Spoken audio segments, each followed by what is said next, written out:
une belle salle, ça fait plaisir. Écoutez, il y a 55 ans, ce soir, enfin pas ce soir, mais à cette date, le 15 décembre 1966, à la salle Claude Champagne, avait lieu la naissance, la venue au monde, enfin la présence, la première présence de la Société de musique contemporaine du Québec avec son premier concert. Et ce soir, pour honorer cet événement, nous reprenons exactement le même programme, mais je vous en parle un peu plus longuement plus tard. Mais mon père, quand j'étais adolescent, avait cette phrase, ça va vous donner une idée de l'atmosphère familiale qui régnait chez nous. Il disait « Ne mords pas la main qui te nourrit ». Alors, moi je dirais, ne négligeons pas les mains qui nous nourrissent. Parce que le nerf de la guerre, on le sait, c'est l'argent. Et l'argent nous permet de remporter non seulement des guerres, mais des batailles. Et sans, par exemple, ce soir, l'apport de la Caisse des Jardins, du complexe des Jardins, le concert d'hier et d'aujourd'hui n'aurait pas lieu. Et sans aussi les combats que doivent livrer le conseil d'administration et ses membres, sans doute non plus que nos concerts n'existeraient pas. Alors j'invite Annick Schooner, présidente du conseil d'administration de la SMCQ, à venir vous dire quelques mots.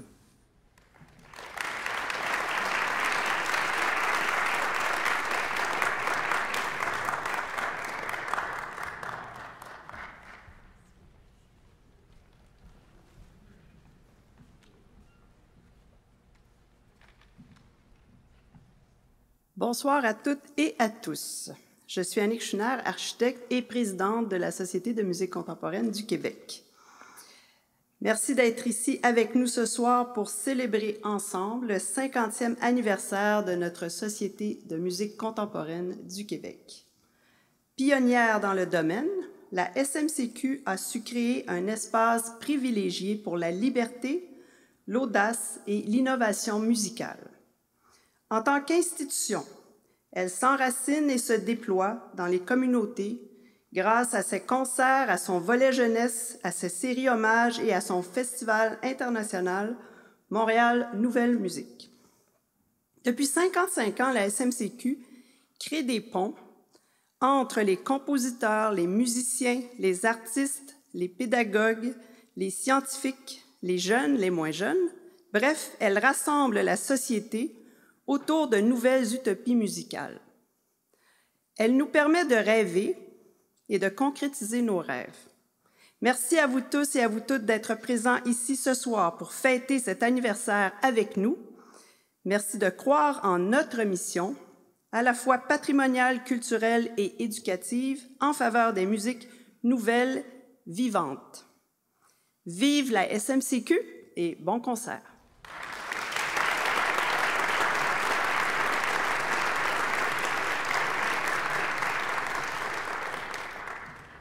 En fait, un peu d'histoire, puisque nous fêtons les 55 ans aujourd'hui. Tout a commencé avec la mort de Maurice Duplessis. Vous allez me dire, c'est quoi le rapport? Le 7 septembre 1959, quand il va mourir, c'est que on va changer de régime, on va passer dans la modernité. Et Jean Lesage sera élu et il va créer un ministère de la Culture.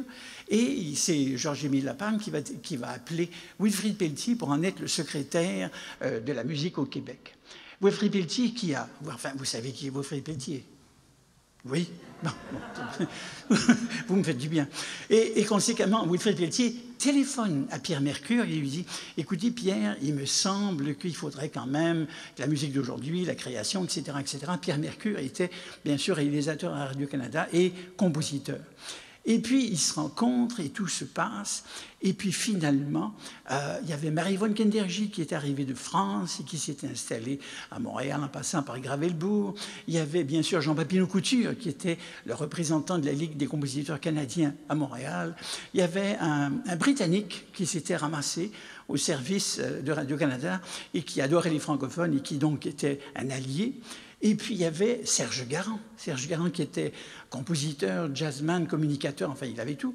Et tout ce monde-là s'est réuni et a réussi à créer cette SMCQ. Et ce premier concert qu'ils nous ont présenté avait donc exactement ce que nous avons ce soir, vous avez vos programmes, avec ce soir évidemment une création quand même, c'est tout de même le privilège et l'apanage de la SMCQ de passer des œuvres, des commandes d'œuvres. Alors, ce programme Il commençait par Boulez. Pourquoi pas? Ben, évidemment, ici, Cigaran, Tremblay, Morel, en fait, si tout le monde s'était chicané, on commençait par un étranger, par quelqu'un de l'extérieur, mais qui avait cette réputation, n'est-ce pas, d'être le pape de la musique à ce moment-là. Et parlant de pape, on disait même que hors de Boulez, point de salut, tellement son hégémonie, tellement son emprise sur le monde musical était puissante. Eh bien, Boulez, donc, présente ses œuvres, et cette structure 2, qui, à l'époque, était sans doute une révélation, avec deux jeunes pianistes, Paul Helmer et Bruce Mather. À ça, on y reviendra plus tard.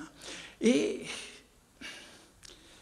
c'est drôle, en pensant à Walter Boudreau me téléphonait il y a quelques jours pour me dire « Francis Perron vient de m'appeler » et avec Pamela Reimer, que vous allez entendre, ce sont les deux pianistes qui vont jouer les structures, il découvre le lyrisme de ses œuvres. Il découvre un lyrisme chez Boulez. Généralement, associer lyrisme et Boulez, en fait, je ne sais pas pour vous, mais pour moi, c'est pas nécessairement évident.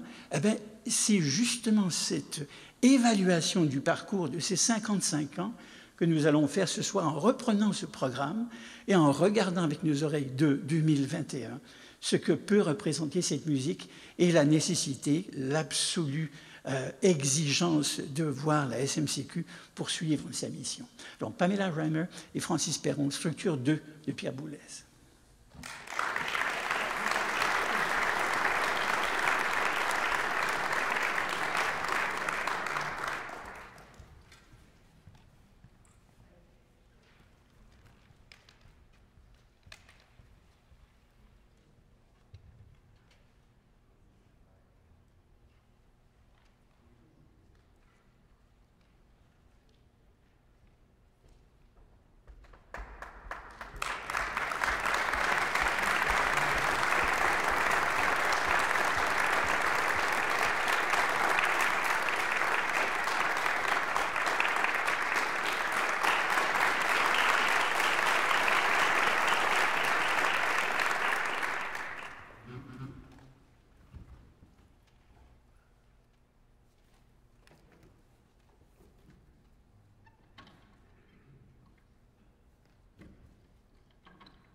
Alors, les structures de Boulez, 55 ans plus tard.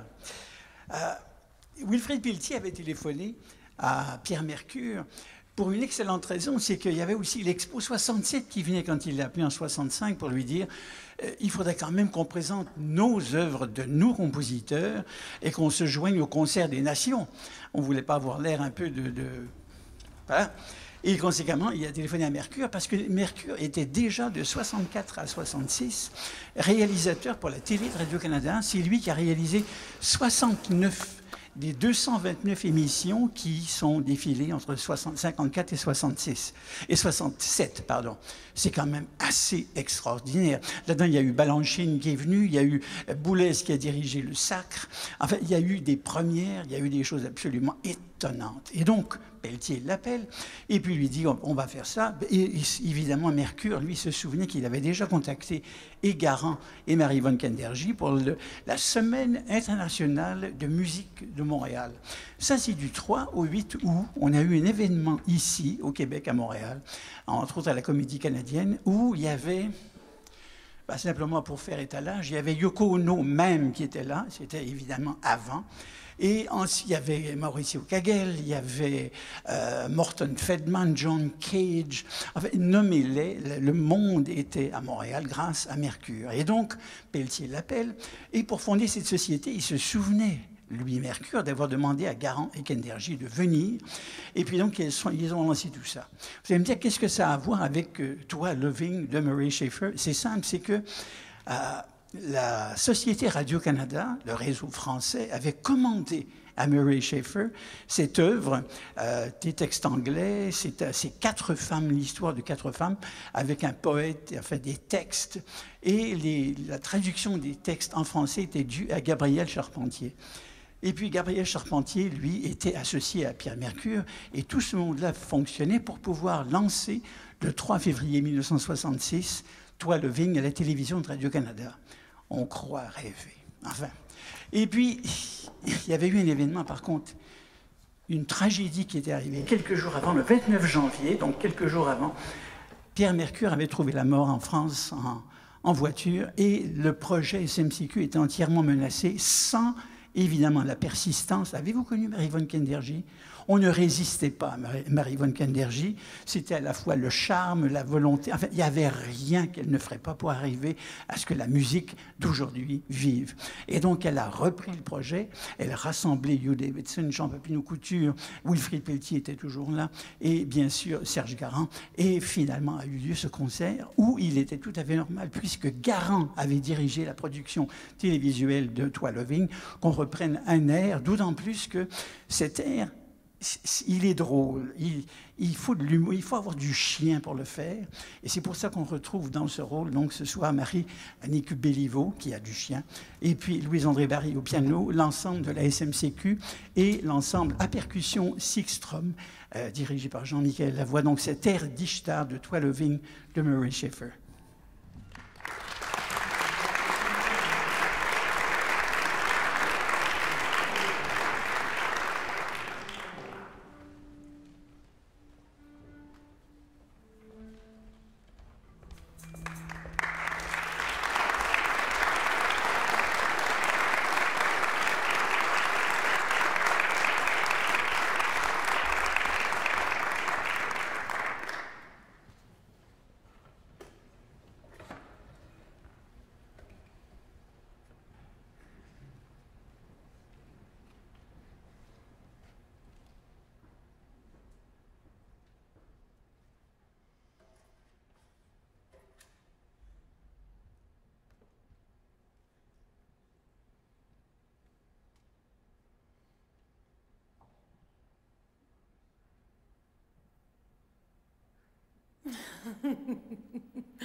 Ishtar. Ishtar. Ishtar. Ishtar. T. O. A.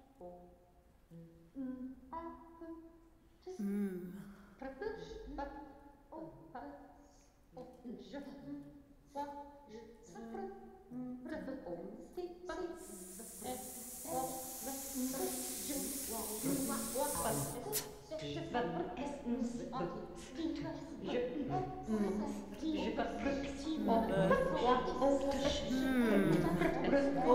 Catéto, toi, ma festive présence, oh, je me mourre.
Dans le lait.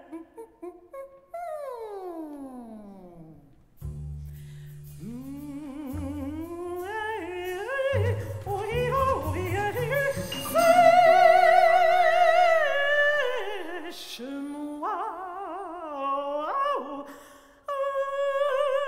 dans la soie.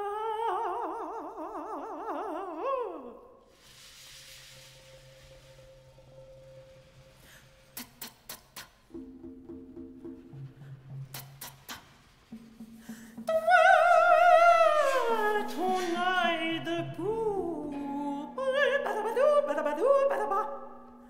Toi, ta nuque ourlée, oui, oui, oui, oui, oui, oui, oui.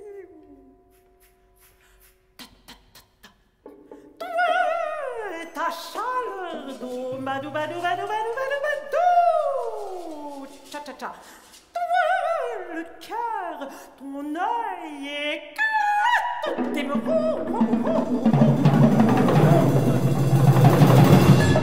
toi, la blanche bouche.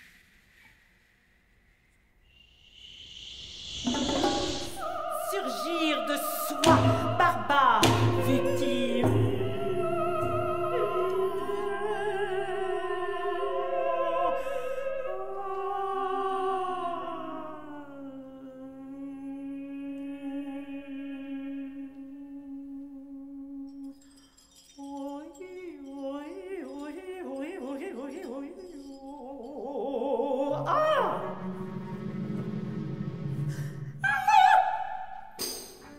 J'ai mis ça.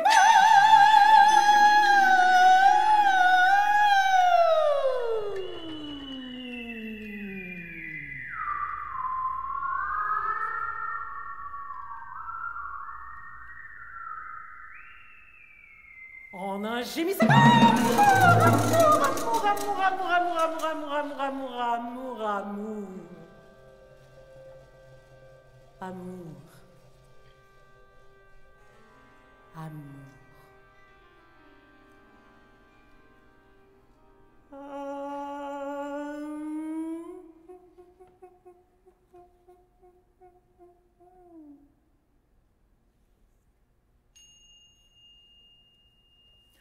Oh, tressaillir des maléfices d'une déesse. D'une déesse.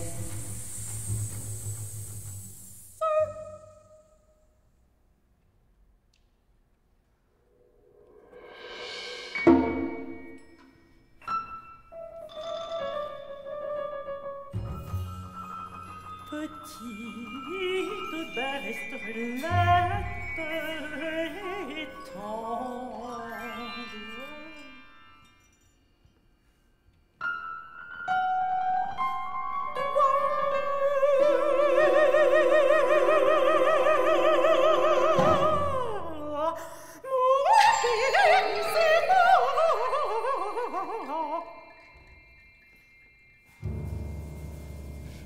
te souhaite bienvenue en ma couche profonde, onde, onde.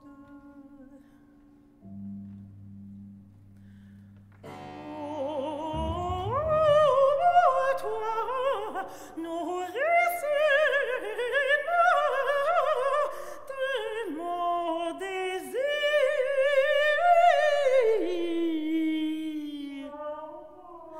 Oh, oh, ah, ah, et oh,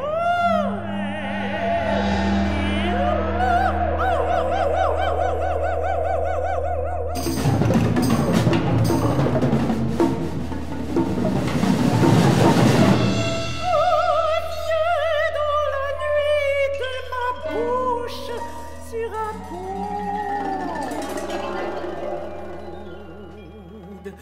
Un pont d'un monde.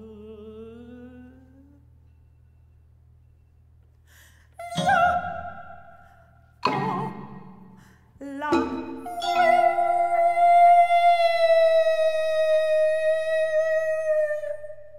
écoute, écoute le battement de mes terres fragiles. Oh, oh.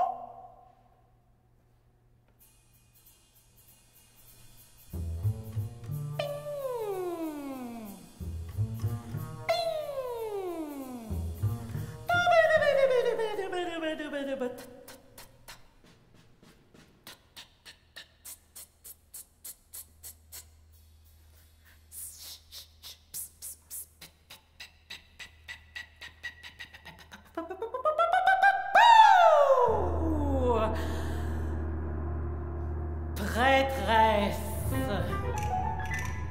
éclate, barbare, sois surgir, victime. Oui.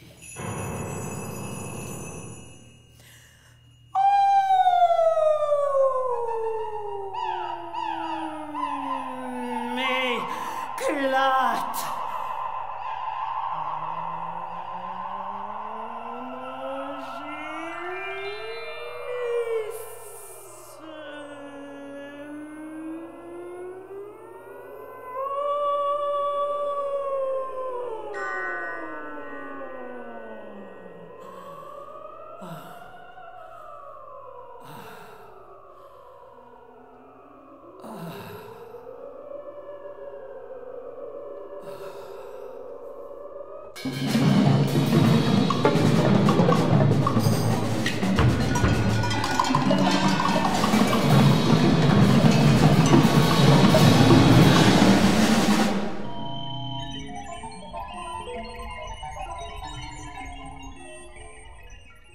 Oui, mon cher, je serai ta dévergondre. Oui, je serai ta dévergondre.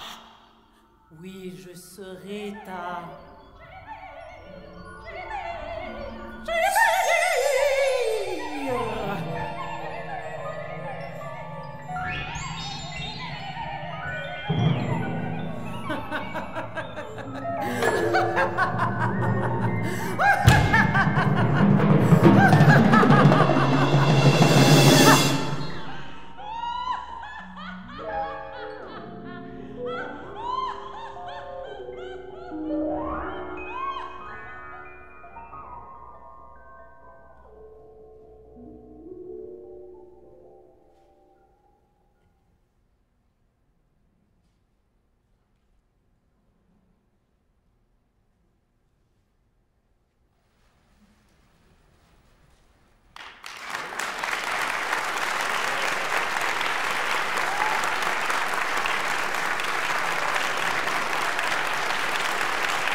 prochaine œuvre au programme, Yerushalayim, c'est la création de la soirée.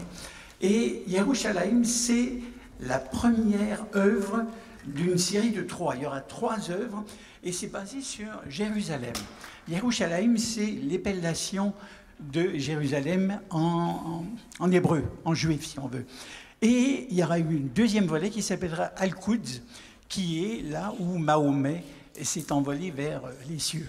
Et puis il y a les chrétiens, hein, nous, Hiérosolima. Et ça, c'est là où le Christ a connu sa passion et sa résurrection. Alors ça, ce sera les 2 volets à venir, mais ce soir, c'est Yerushalayim qui est notre sujet de contemplation. C'est une œuvre qui a été commandée en 2000, il y a 21 ans. Peter Klanak l'a complétée en 2006. L'orchestration était foisonnante, et finalement, Walter Baudrou lui a dit, écoute, peut-être la refaire, la simplifier, etc. Ça a fini qu'il a abandonné le projet complètement, et il a découvert entre-temps un documentaire où on voit la naissance d'Israël aux Nations Unies, à la Maison des Nations Unies à New York, le 29 novembre 1947. Peut-être vous en souvenez-vous, il y a eu un vote. Et ce que vous allez entendre, les voix, vous entendez Tchécoslovaquie, enfin Arabie Saoudite, etc. Ce sont les délégués aux Nations Unies qui disent oui, non, etc. Et finalement, c'est de là, à partir du plan de partage de la Palestine, que va naître Israël. Et Peter Klanak part de cette idée qu'il est un jeune juif d'une vingtaine d'années, peut-être en 47, et qui voit sa vie qui va tourner, qui va se transformer, que sa nation va enfin retrouver une place où habiter, puisque depuis des milliers d'années, ils sont en diaspora, ils sont partout, enfin ils sont nulle part et partout. Et puis, l'œuvre est divisée en 4 sections. La première, c'est dispersion, je viens de vous le dire. Donc. La deuxième, c'est le décide, quand on décider, quand tout à coup le vote va passer et que l'État d'Israël va naître. La troisième, c'est cette espèce d'allégresse de ce jeune homme qui se dit « j'aurai enfin un chez moi ». Et le 4e mouvement, dernière partie, c'est une louange, quelque chose qui vient du fin fond de l'âme et qui va chercher là où c'est le plus lointain. Il n'y a même plus de mouvement, il n'y a même plus d'allégresse, c'est tout près du silence, tellement on est ému, content et ravi. Alors ça, donc, c'est Yerushalayim que vous allez entendre en création, avec l'ensemble de la SMCQ, l'ensemble de la percussion Sixstrom, dirigée par Jean-Michel Lavoie.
Argentina,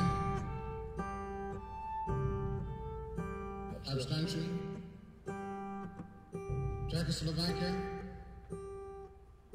yes.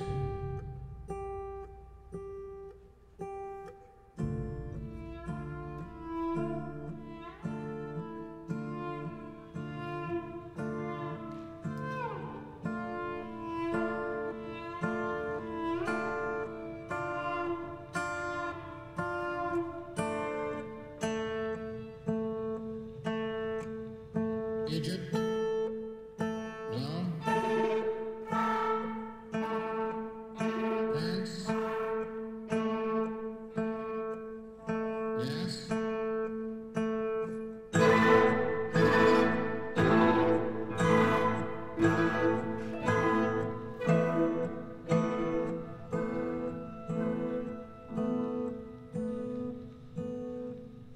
Iran, no. Iraq, no.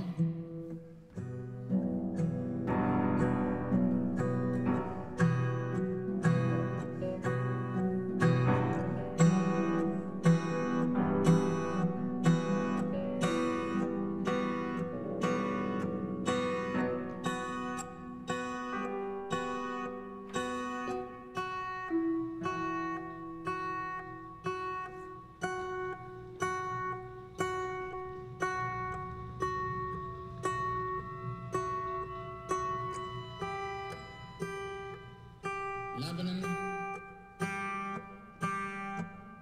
no. Poland, yes.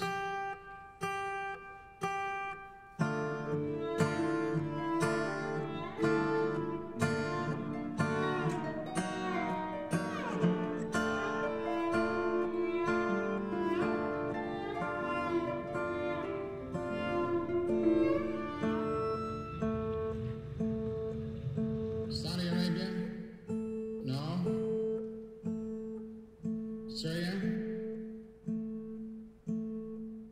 no.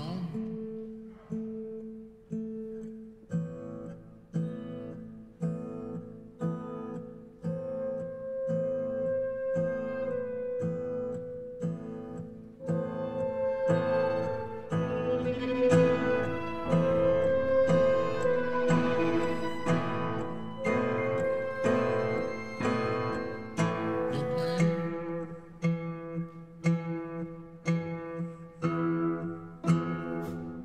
yes.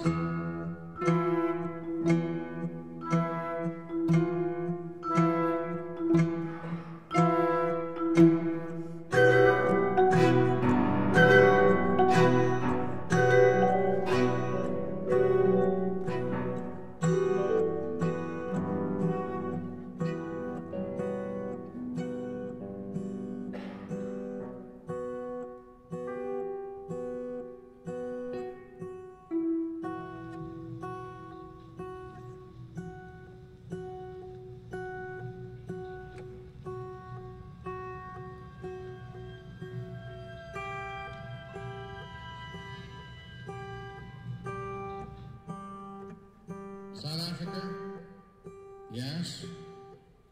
Soviet Union, yes.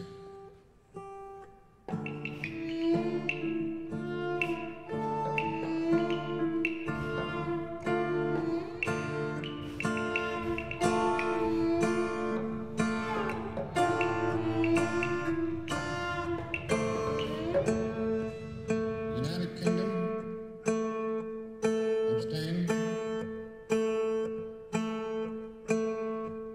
United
Et il y a 55 ans ce soir, l'avant-dernière pièce au programme était la fantaisie de Bruce Smither avec Bruce Smither au piano. Il avait joué en tout début de concert avec son collègue à l'université McGill où il venait d'être nommé compositeur, enseignant. Il venait de jouer les structures de Pierre Boulez. 25 ans plus tard, on le retrouve à la SMCQ pour les 25 ans de la SMCQ, le concert anniversaire, donc en décembre. Et il est là avec Madrigal II, une œuvre qui lui a été commandée et qui sera donnée ce soir-là. 40 ans plus tard, donc en 2006, il est toujours à la SMCQ. D'ailleurs, il a servi comme conseiller artistique pendant des années sur le comité de choix de sélection des œuvres. Et il va jouer 5 de ses 8 études en 16e de ton. Vous savez, un ton, vous êtes musicien, un demi-ton, fa, mi, fa, et puis un quart de ton, ben là ça se complique, un 8e de ton, je ne vous raconte pas, et un 16e, ben là vraiment ça prend un cerveau spécial pour pouvoir écrire en 16e de ton. Bruce Smither est capable d'écrire en 16e de ton, c'est un de ses plaisirs. Et donc il va jouer 5 de ses 8 études pour 16e de ton. Et puis ce soir, nous allons réentendre sa fantaisie, mais jouée par Louise-André Barry. Cependant, cet homme qui a maintenant, puisqu'il avait 27 ans à l'époque, il en a maintenant 82, il est dans la salle, je crois, il est quelque part. Et simplement, pour sa musique, pour son œuvre, pour son enseignement, pour son engagement, pour l'homme qu'il est, il me semble que si vous l'inondiez d'applaudissements, ça lui ferait plaisir.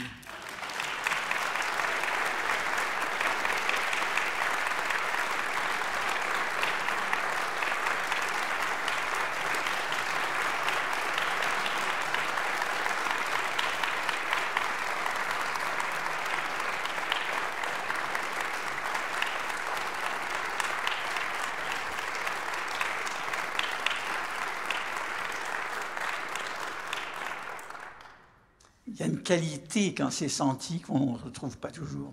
Enfin, moi, je suggère à la prochaine directrice ou au prochain directeur de la Société de musique contemporaine, parce que, n'est-ce pas, vous savez qu'il y a un changement de garde, ben, je propose qu'on lui commande une œuvre, soit dans 5 ans ou dans 10 ans, pour qu'on soit sûr qu'il soit ici même avec nous à la SMCQ. Bruce Smither, merci.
Déjà la fin. Dernière rue au programme, à tout seigneur, tout honneur, Anerka de Serge Garand, créée en 1961, révisée en 63, c'est évidemment la révision de 63 que nous allons entendre. Il faut un peu situer Serge Garand dans le paysage. C'était un orchestrateur assez formidable. C'était aussi un compositeur, un animateur, si vous l'avez entendu, ou si vous avez lu ses textes. Il avait la plume, il savait écrire, pas seulement la musique. Et en 54-55, avec Gilles Tremblay et François Morel, ils vont organiser un concert à la bibliothèque Saint-Sulpice, qui était le lieu du conservatoire. Ils vont donner un concert où il y a de leurs œuvres à eux, mais il y a Messiaen, il y a Boulez, il y a Webern qui les fascinait tous. En 55, même date, 1er mai, il récidive. Et puis avec Jeanne Landry, la pianiste, et puis avec François Morel. Et Walter Joachim va se joindre à eux, qui était aussi compositeur. Otto Joachim, pardon. Walter, c'était son frère, le violoncelliste. Alors, ils vont fonder Musique de notre temps, et ils vont donner 2 concerts à leurs frais.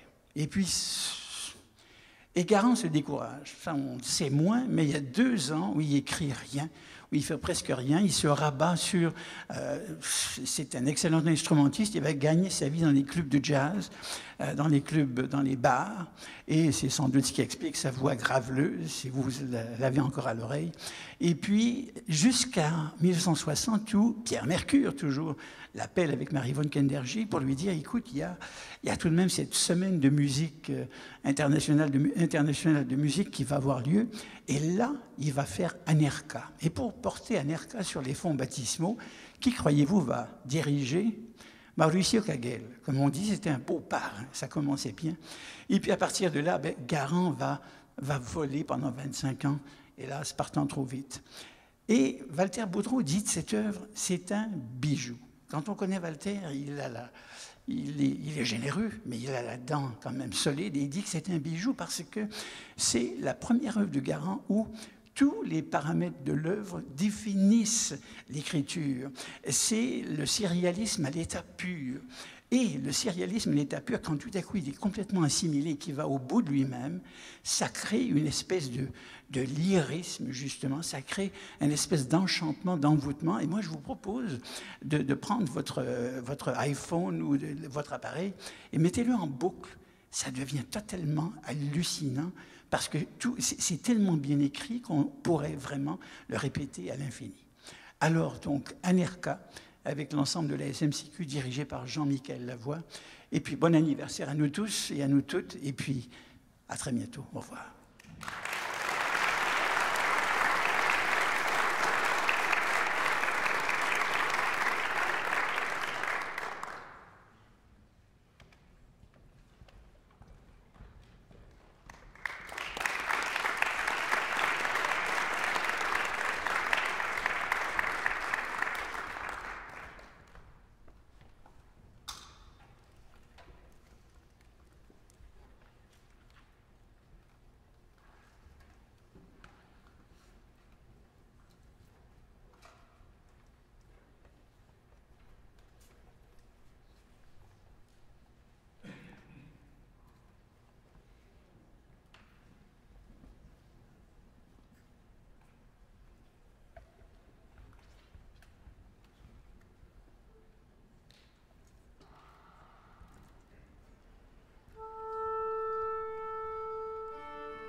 drift, it moves me as the weed in a great river.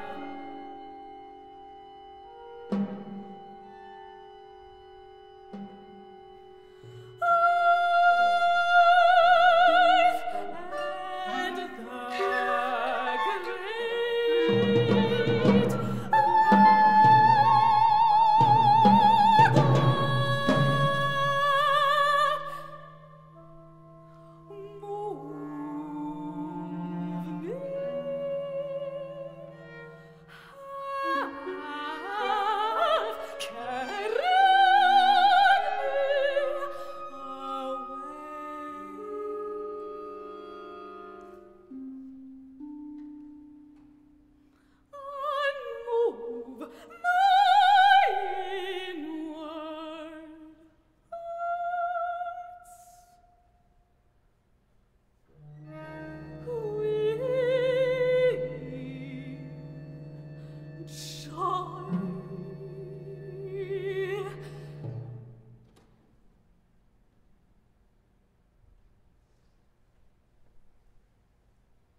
Alors, l'ensemble de la SMCQ, Jean-Michel Lavoie et Virginie Mongeau vous ont offert un airca de Serge Garand.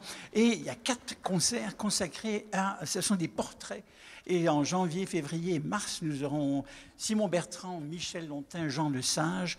Et le 1er mai, Linda Bouchard. Alors donc, c'est à suivre, cette 56e saison qui se termine. Mais c'est 55 ans ce soir que nous avons célébré. Merci d'avoir été là. À la prochaine fois. Au revoir.